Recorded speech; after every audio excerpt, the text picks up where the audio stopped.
Chapter 1 Chapter 1 The Catch. The rope bit into her ankle, rough and unwelcome, rubbing raw against her skin as she swayed gently in the breeze. Bella dangled from the forest canopy, spinning slowly, the world a blur of green leaves and fractured sunlight. Her golden hair drifted like a sunbeam caught in the wind, strands tangling in the twigs and branches above. Her glow, normally so warm and steady, flickered uncertainly, dimmed by panic she hadn't quite allowed to surface. Blood trickled down her calf where bark had scraped her shin, and the rope sawed at her skin with every sway. Her toes tingled, then went numb.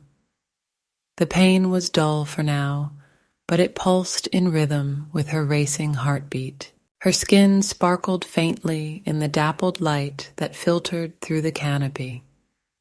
It shimmered on her cheeks, her arms, her fingers, like sunlight dancing across the surface of a stream.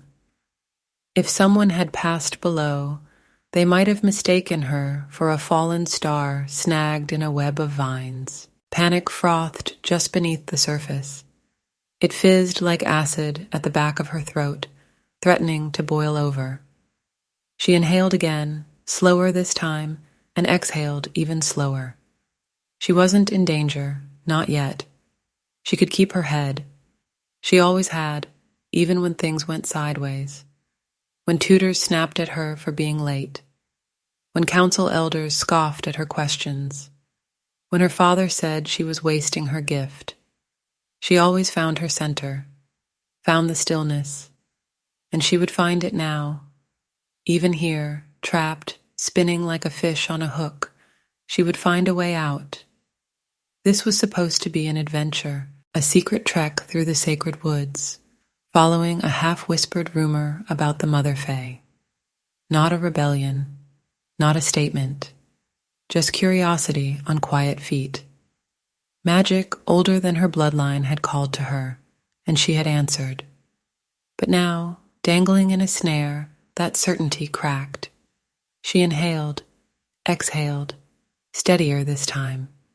I should have listened to my father. He'd warned her, over and over, that the woods beyond the veil weren't safe. Not even for sun elves. Especially not for sun elves. She'd rolled her eyes, muttered something sarcastic, and vanished into the trees anyway. Listening had never come easily when curiosity tugged harder than caution. The memory was still sharp. Her father's voice like iron wrapped in velvet. The homeland is all that matters, she'd shouted back. The world is bigger than your throne room. That argument had ended with silence, the kind of silence that rang louder than words. Bella didn't understand how someone could believe in duty with such blind certainty. Her father's obsession with the old ways, the ancestral pride, the cloistered council chambers, it all felt like a cage. He acted like the world was small, fragile, something to be preserved instead of explored. She had never been much for reverence. The ancient rites, the chants, the lineage scrolls, it was all dust to her. What she wanted was truth, wonder, mystery. The tales of the Mother Fae had always pulled at her, even when whispered as bedtime myths. An ancient being, tied to the birth of magic itself. Some called her Neris, the Breathbinder. Others said she slept beneath the roots of the world. There were songs about a hidden place, water still as glass, where the veil between realms wore thin. They said if you knelt by that pond with an open heart, you might see her reflection, or hear her voice. Bella had followed that song here, and walked straight into a snare. It must have been set for deer. Some crude trap left behind by a wandering predator, twine, counterweight, carelessly hidden. She'd even laughed when her foot caught the line, certain she could shake free before it triggered. Then came the snap, the tug, and her world flipped. She barely registered the blur of leaves before she was hanging upside down, ankle burning and pride worse for the wear. She reached inward, toward the warmth that had always pulsed beneath her skin, her magic, her inheritance. It had never failed her, but now it was gone. Not faint, not sleeping, gone. Her breath caught. Confusion turned to dread. She tried again, brow furrowed, whispering a childhood rhyme meant to coax the fire. A curl of smoke hissed from her fingertips and vanished. That was all. Her glow flickered again, pale and trembling. She clenched her jaw. "Come on," she whispered, but her voice lacked conviction. She reached for the rope above her, almost touched it, missed. Her fingers scraped bark. Her ankle screamed. The creak of the twine reminded her how helpless she was. "This is not how this ends," she muttered. She laughed once, dry and humorless. Her voice echoed through the trees, sharp against the hush. Somewhere, a bird startled into flight. "Well," she sighed, "someone will come along, eventually." She let her head hang, strands of her hair falling like gilded ribbon toward the earth far below. From this dizzying height, the forest floor looked distant and soft, a patchwork of roots and ferns and moss lit by patches of gentle light. It shimmered like a storybook painting, serene, untouched, unreal. Birdsong filtered in from somewhere nearby, but even that seemed hushed now, like the forest itself was holding its breath. A breeze stirred the canopy, and she spun slowly, her ankle aching with each shift. For a strange, fleeting moment, she imagined she were floating instead of trapped, like a leaf on the wind, suspended in time. The illusion faded quickly, chased away by the sting of rope and the pulsing absence of her magic. She should have brought someone, but she'd been too angry, too proud, too eager to prove something to herself. The forest was too quiet. Then, snap, footsteps. Her heart leapt. She twisted, searching through the canopy. "Hello?" she called. "I seem to have gotten caught in a deer trap. Would you be a deer and let me down?" No answer. A figure stepped into view. He was broad-shouldered, slightly hunched. His coat was patched and greasy, and pouches crisscrossed his chest like a hunter's kit. His boots squelched through the underbrush. He didn't look like a soldier or a ranger, more like someone who was used to dragging things. Bella frowned. Something about him felt off. And then she saw his ears, rounded, not pointed like hers, not like anything she'd ever seen. Her stomach fluttered, not fear exactly, but embarrassment, confusion. He looked clumsy, earthy, unfamiliar. "What kind of fae are you?" she asked, cautious. He laughed. "Funny, I was about to ask you the same thing." His voice grated, casual, unbothered, like they were chatting over a market stall. Then a sound, a rustle behind him. A hulking shape emerged from the trees, skin like stone, arms thick as tree trunks, eyes glowing violet beneath a heavy brow. An ogre. She'd seen drawings, but they hadn't captured the sheer mass, the breath-stealing wrongness. She gasped. "There's something behind you." He didn't turn. He whistled. The ogre stopped mid-step, tilted its head, waited. Bella's brow furrowed. Why did it stop? "A rare catch," the man said, circling beneath her, eyes glinting. "You'll fetch a fine price." She pulled at the rope, twisting, fighting. He reached into his pouch, a sharp prick to her neck, a sting, coldness spreading. Her vision blurred. The canopy above her twisted, folded in on itself. And then, darkness. Chapter 2. The Caged Road. She woke to the dull clatter of metal and the suffocating stench of rust, sweat, and mildew. Canvas flapped with every turn of the wind, the sound loud in the otherwise oppressive quiet. Her wrists ached, skin raw from rough restraints. Her ankles were stiff and sore. Her mouth was parched, tongue sticking slightly to the roof of her mouth. Her head throbbed with a low, rhythmic pulse that matched the hum of the moving vehicle beneath her. She blinked slowly, eyes adjusting to the dim, shifting light as the cage rocked from side to side. The walls were wooden, reinforced with iron slats like a pen for dangerous beasts. Crates were stacked along the walls, some leaking dark fluids, others rattling with strange clinking tools.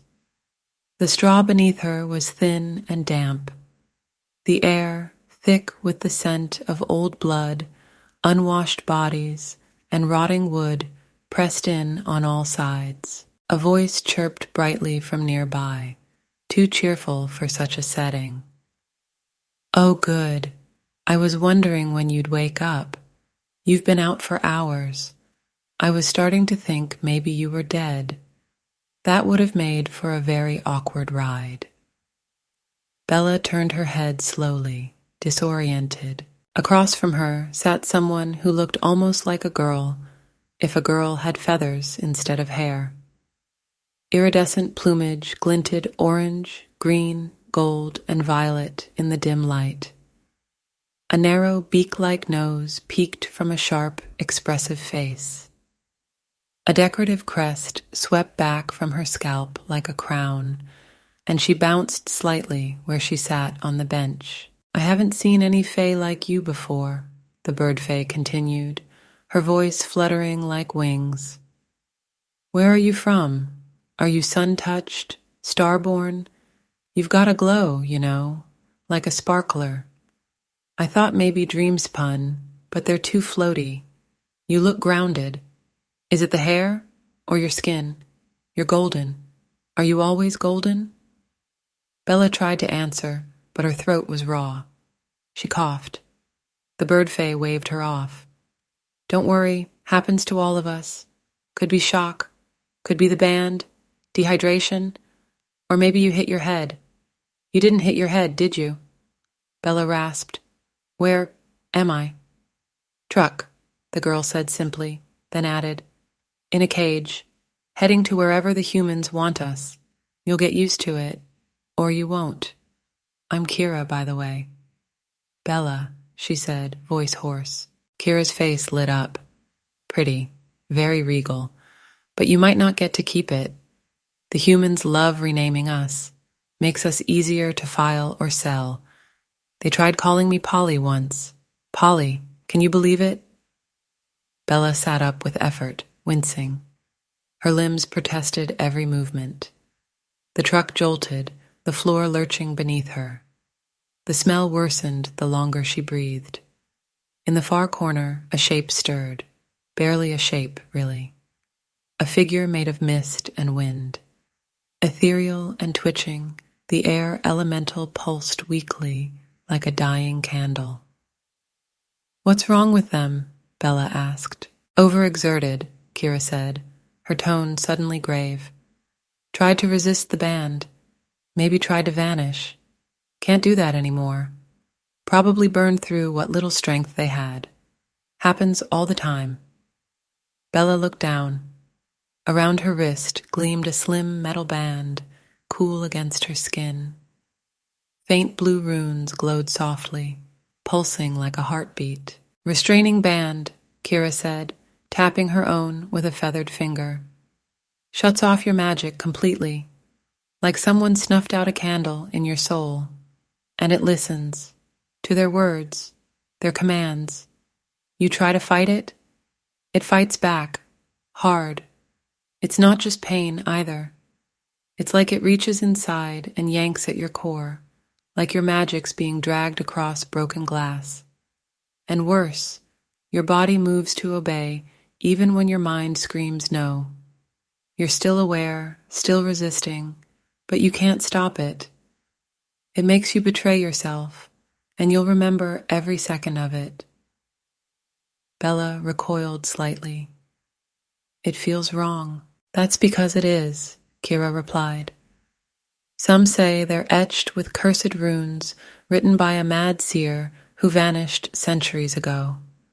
Others whisper they're made from a metal mined from the bones of the fallen, deep under the human cities, dead places where no fae can breathe. Still others say they're forged from the blood of the mother. Bella's breath caught. The mother? Kira tilted her head. You know her story? I was looking for her, Bella murmured. Before this. Kira gave a rueful smile. Well, you looked too hard. Found humans instead. Bella frowned. What are humans? Kira pointed toward the front of the truck. Listen, you'll hear him. From the other side of the canvas came a jarring voice, off-key and loud, singing along to a bouncy tune crackling from some odd contraption. Bella crept to a narrow slit in the wall and peeked out. A heavy-set man sat at the wheel. His coat was grimy and his fingers thick, drumming out of rhythm on the steering wheel. He had goggles perched on his forehead and a wide, self-satisfied smile. He hummed tunelessly, completely at ease. Next to him sat an ogre, huge even while seated, bound in heavy enchanted chains.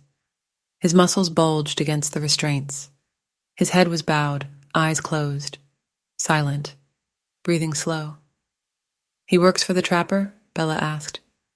Not willingly, Kira said. He's bandit too, same as us, can't disobey. They use him for the heavy lifting, probably, or intimidation. Even ogres break eventually. Bella felt a chill creep up her spine. They enslave fae? They don't call it that, Kira said. They call it containment, regulation, partnership even, but it's slavery. They're just clever about it. Bella hugged her knees to her chest. Why? Because they can't do what we do, Kira said simply. They have no magic, but they're clever. They use us, our gifts, our bodies, our songs, our strength. Some fae are bodyguards. Some are servants. Others are trophies. You, with your glow, you'll fetch a fortune. Bella's eyes were wide now, the truth settling like cold iron in her chest. Kira added, The collector'll want you. He pays high for anything rare. Bella said nothing. Her thoughts buzzed too loud.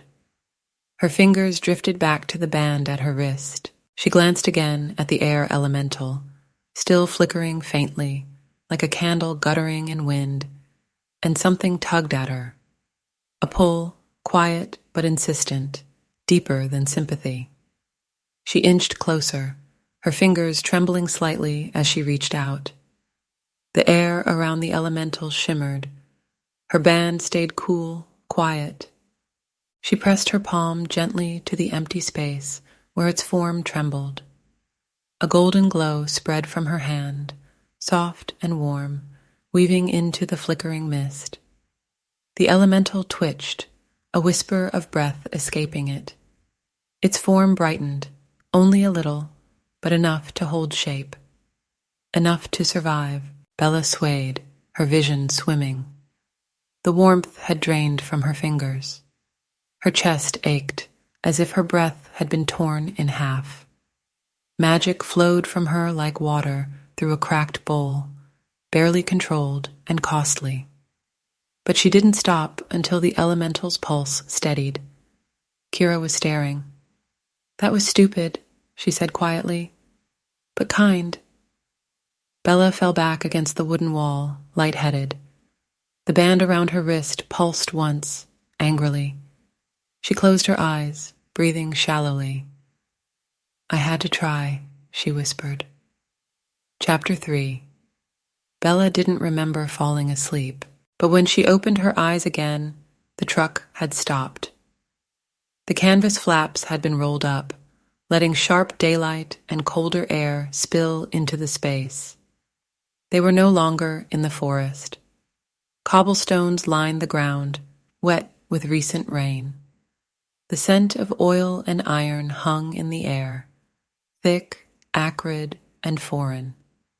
Nothing like the clean loam and pine sweetness of the woods she'd always known. "Out!" barked the trapper. One by one, they were herded out like livestock. The ogre grunted as he stepped down, chains clanking against his thick wrists. Kira fluttered nervously, her feathers ruffling at every movement. The air elemental drifted beside her, more stable now, though her edges still shimmered with weakness. Bella moved last, her legs stiff, her heart pounding with questions and a growing sense of dread. Waiting for them was a man with a pinched face and a hook nose, his skin slick with sweat despite the chill in the air. He wore a waistcoat that might have once been expensive, now stained, the fabric stretched at the seams and frayed at the cuffs. His eyes gleamed beneath a heavy brow, too bright, too eager. "Well?" he asked, not bothering with pleasantries. "What have you dragged in this time, Harvin?" The trapper jerked a thumb toward the air elemental. "First one's an airy, didn't like the band, nearly burned herself out resisting." The beady-eyed man squinted, stepping forward. He clicked his tongue in disapproval. "She's unstable.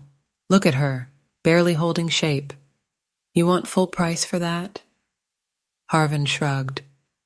"Magic's still in there. She's breathing. You can get some use." "Use?" the man snorted. "This is a liability. What am I supposed to do with a puff of wind that can't float straight? She won't even be good for entertainment." Harvin tilted his head, silent for a moment. They both knew he would take the deal. He'd been here before, too many times. The man waved a dismissive hand. "Half price, and you're lucky I'm feeling generous." They moved on to Kira. She stood straighter, wings tucked tight. "Pretty one," the man said, circling her like a vulture. "Featherfolk, aren't you? From the Emerald Canopy?" "I prefer the Ariel Sylvan," Kira said under her breath, eyes downcast. He ignored her. "Don't see many this far west. Not too rare, but pretty enough. Not much combat utility. Light magic at best. But still, she'd make a fine little songbird for a noble's daughter. Dress her up, teach her tricks." He licked his lips. "Temptin'. Has a good attitude," Harvin offered casually. Better?" Then they turned to Bella. The man's breath caught. His eyes widened. His grin grew greedy. Well, what's this?" He stepped in close, almost reverent, peering at her luminous skin. "She's glowing. What is she?" "Dunno," Harvin said. "Caught her in my furthest trap out in the Forbidden Forest. Put it there on a whim. Never got a nibble before." "Never seen anything like her," the man murmured. Radiant skin, graceful build, still glowing, even with the band. He practically vibrated with excitement. The collector will want to see this one. Bella stood tall, refusing to shrink under his scrutiny. He circled her, breathing heavily. "Doesn't look aggressive, but there's something old in the eyes. Rare blood. Some sort of elf, maybe. But I have no idea what kind." "Didn't ask for a family tree," Harvin muttered. "Just knew she'd fetch high." The man rubbed his hands together. "You sure she's not marked by a house? No collar, no crest?" "Alone," Harvin said. "No weapons, no marks, just attitude." A long pause. The man was practically salivating now. "I'll need to run diagnostics, of course," he said. "Just to verify she's not a liability. Hidden curses, suppressed triggers. You know how wild ones are." Harvin folded his arms. You want her or not? The man glanced at Bella again and grinned. Fine, full price, with a bonus if the collector keeps her. The three women were led down a corridor, lit by dim, flickering lights. The walls were damp stone, and the floor echoed with every step. Other fae watched them from cells, some quiet, some snarling. Some had broken wings. Others had banded limbs or eyes that glowed with fury. They were shoved into a small cell with rusted bars. The door clanged shut. Kira perched on the edge of a bench. The air elemental drifted into a corner, her shape soft but steady. Bella sat against the wall. Well, Kira said lightly, not the worst place I've been. Still has a roof. Bella didn't speak. Her hands traced the edge of her wristband. Kira gave her a faint smile. You're lucky. They don't usually let us stay together this long. She nodded toward the elemental. She's looking better, don't you think? She's holding shape more solidly now. Still hasn't said her name, though. Maybe she doesn't remember it. Or maybe she just doesn't trust us yet. The elemental made a low hum. They always move the rare ones fast, Kira added. If you get taken upstairs, it means they're interested. Try not to look scared. I'm not scared, Bella said.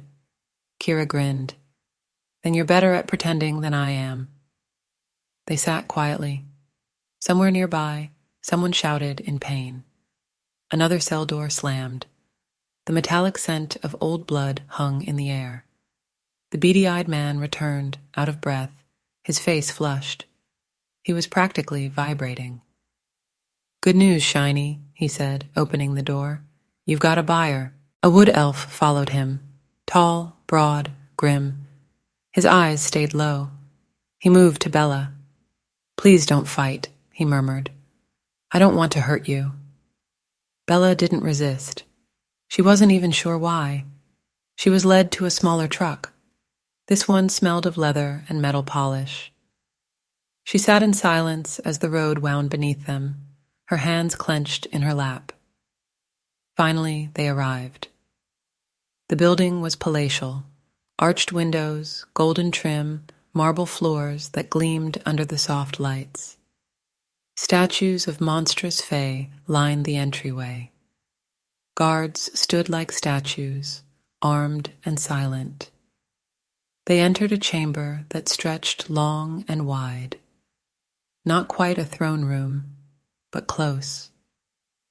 The collector stood waiting. He was a slight man with papery skin and eyes like rusted blades. His presence filled the space. His smile was thin. The collector, the wood elf whispered. The beady-eyed man rushed forward. Sir, I thought you'd be interested. She's unique. No records, no markings. Caught deep in the forbidden forest. Still glowing, even now. The collector approached slowly, studying Bella like a relic. She's restrained? Yes, sir. Fully banded. No testing? No, sir. Didn't want to risk it. A scientist stepped forward, nervous. We'll need scans. No match in the archives. Any guesses? Some solar alignment, maybe ancestral. Faint harmonics, possibly related to sun elves, but not like any on record. The collector frowned. Not a soldier type. Still unknown, the scientist added. She hasn't resisted? The salesman hesitated. No, sir, not yet. Quiet, but proud. Looks like she's hiding something. The collector nodded. Lucy, then, you'll do. Bella's lips parted. That's not my name. It is now. He turned to the scientist. Have her prepped. Consider bonding trials with Thorn. See if there's compatibility. Bella took a step back. I will not bond with anyone like some prize animal. The collector didn't answer. She raised her voice. I have a name. I didn't ask, he said, and he walked away. She was not Lucy. but they had already decided she was.